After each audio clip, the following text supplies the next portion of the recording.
There's something different about people who grew up in the 1970s, and it's not what most people think. It's not just about the freedom or the lack of supervision. It's something deeper, something that got wired into your brain during those formative years that makes you fundamentally different from anyone raised in the decades that followed. Let's start with Saturday morning, because Saturday morning in the 1970s was sacred.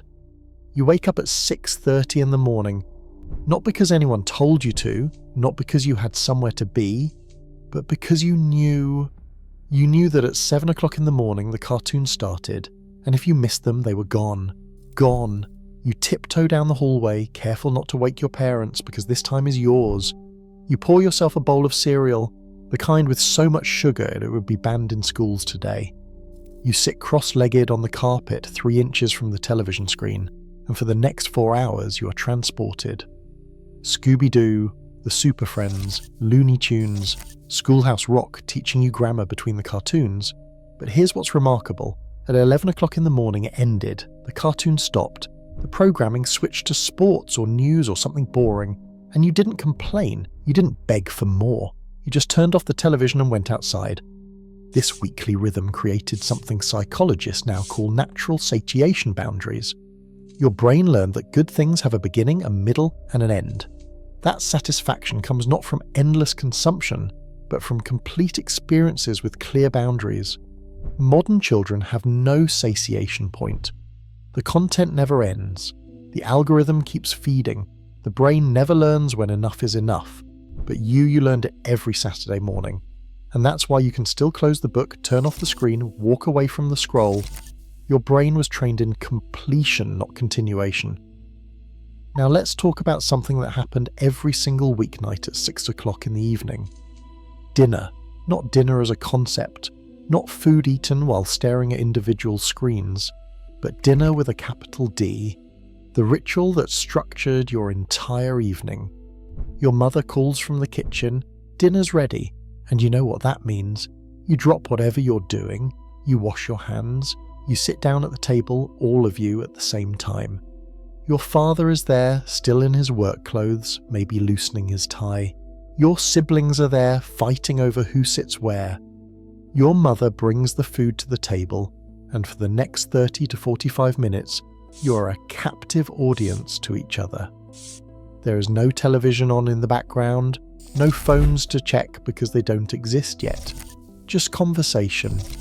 Sometimes boring conversation about your dad's day at work. Sometimes arguments about whose turn it is to do dishes. Sometimes laughter about something that happened at school. But here is what was really happening. You were learning how to be present with people even when you did not want to be. You were learning that family is not something you opt into when it is convenient. It is something you show up for every single night. Research on family meal frequency shows that children who ate regular family dinners develop stronger communication skills, better conflict resolution abilities, and more stable adult relationships. You were not learning communication skills, you were just eating meatloaf and mashed potatoes, but your brain was absorbing something crucial. That relationships require presence, that showing up is not negotiable, that you can be bored and still be connected. And after dinner, something else happened that would be considered neglectful today. Your parents didn't ask about your homework. Think about that. You finished dinner, you cleared your plate, then you just went to your room or outside or to watch television. And your homework? That was your problem. Your mother wasn't checking the parent portal because it did not exist. Your father wasn't emailing your teacher. Nobody was managing your assignments or reminding you about projects due next week. If you forgot your homework, you got a 0. If you failed a test, you dealt with it.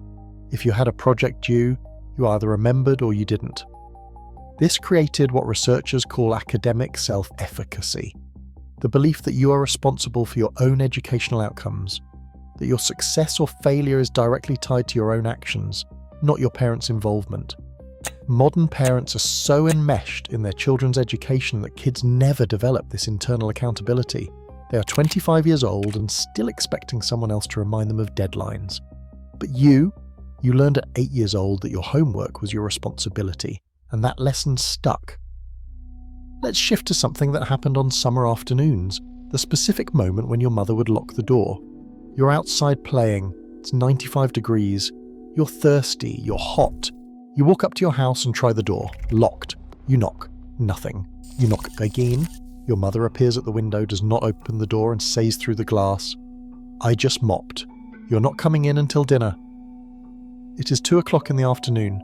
Dinner is at 6 o'clock in the evening. That is 4 more hours. So what do? You go to the neighbour's house and drink from their hose. You find shade under a tree, you adjust, you adapt. You survive 4 hours without air conditioning, without snacks, without access to your own home.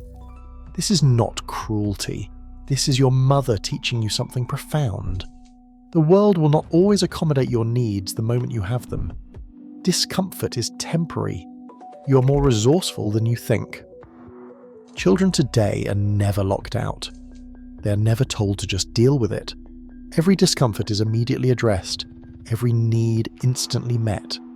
But you learn something they will never know, that you can be uncomfortable and be fine, that wanting something and not getting it immediately does not constitute an emergency, that you have the internal resources to handle 4 hours of mild inconvenience. Now picture this. It is a school day. You're in 4th grade.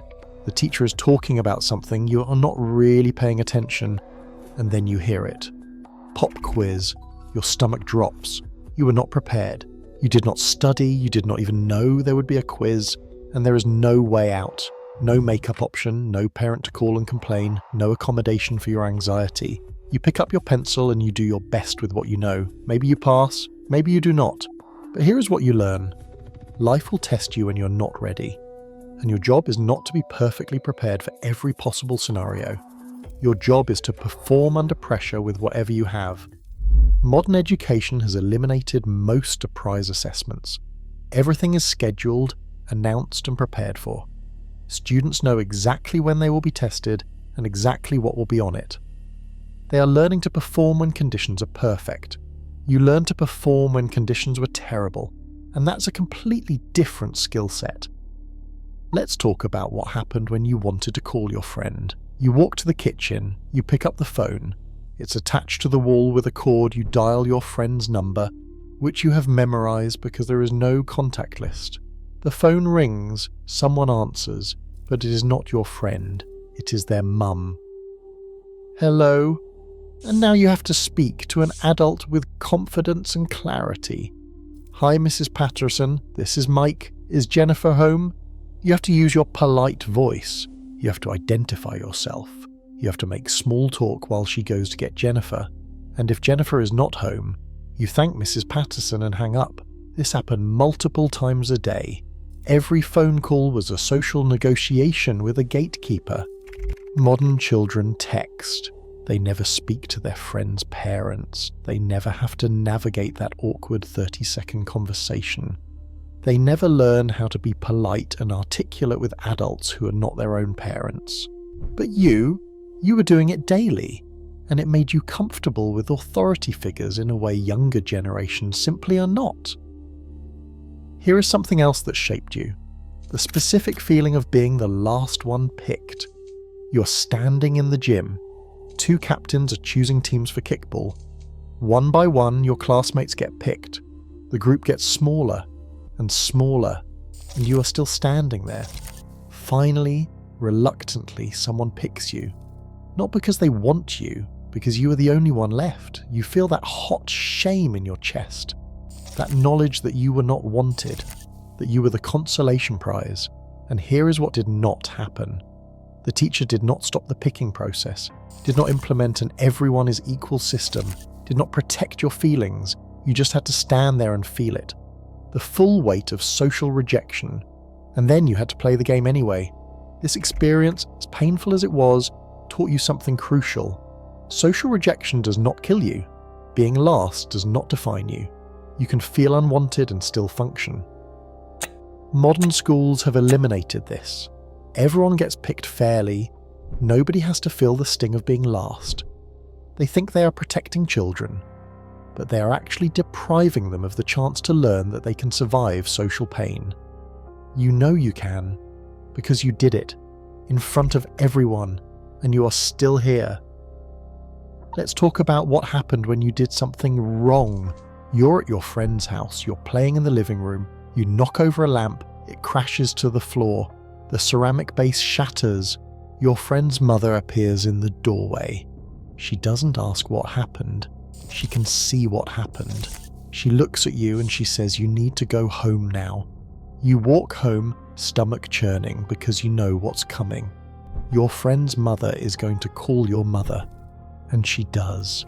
The phone rings, your mother answers, you watch her face change as she listens. She hangs up, she looks at you, and Mrs. Patterson said you broke her lamp. You try to explain. It was an accident. You didn't mean to, I don't care if it was an accident. You broke something that wasn't yours, you're going to pay for it, and she means it.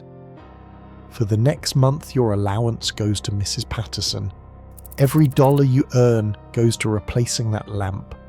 You watch your money disappear week after week until the debt is paid. This was restorative justice before it had a name. You caused harm, you made it right. You learned that actions have consequences that extend beyond the moment. Modern parents would handle this differently. They'd probably pay for the lamp themselves. They'd probably explain to their child that accidents happen. They'd probably never make their child feel the financial weight of their mistake. But you felt it, and you never forgot it. And you became someone who takes responsibility for the damage you cause, even when it's accidental. Here is something that happened every single day after school. The walk home. Not a car ride, not a bus with a global positioning system tracker. A walk, sometimes alone, sometimes with friends, but always the same route, the same landmarks, the same rhythm.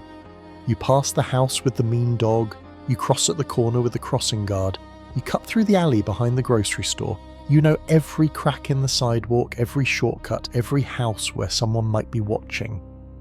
This daily journey was building something in your brain that neuroscientists call spatial memory and environmental mastery. You were creating a mental map of your world.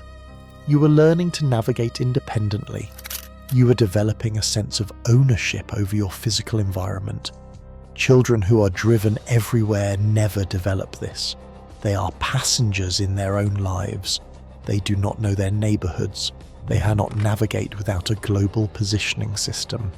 They never learn that the world is something you move through with your own body, at your own pace. But you did, and that is why you can still find your way, why you trust your sense of direction, why you feel comfortable in physical space in a way that people raised on global positioning systems never will. Let's talk about Sunday nights, because Sunday nights in the 1970s had a specific feeling that's hard to explain to anyone who wasn't there. It's 7 o'clock in the evening, the weekend is ending, tomorrow is Monday, school starts again, and you feel it, that low-grade dread, that heaviness. But here's the thing, you do not try to escape it. You do not distract yourself with endless content. You just sit with it. You watch television with your family, you take a bath, you lay out your clothes for tomorrow, you go to bed. You learn to hold discomfort without needing to numb it. You learn that dread is just a feeling, that it passes, that you can feel it and still function. Modern humans are so terrified of negative emotions that they will do anything to avoid them. Scroll, drink, shop, binge. Anything to not feel the feeling.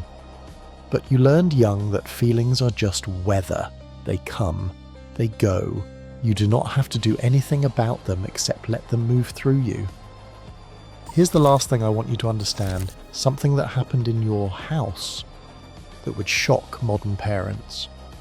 Your parents fought, not behind closed doors, not in whispers. They fought in front of you.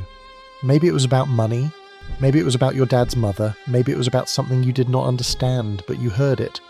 The raised voices, the tension, the anger. And then later, you saw them make up. Maybe not with words, maybe just with a return to normalcy. Dinner getting made, the television going on, life continuing. You learned something profound. that conflict does not mean the end, that people who love each other can be angry with each other, that relationships can hold tension and not break. Modern parents hide all conflict from their children. They think they are protecting them, but they are actually teaching them that conflict is catastrophic, that anger means the relationship is over. You know better. You saw your parents fight and stay together. You learned that love is not the absence of conflict, it is the commitment to work through it.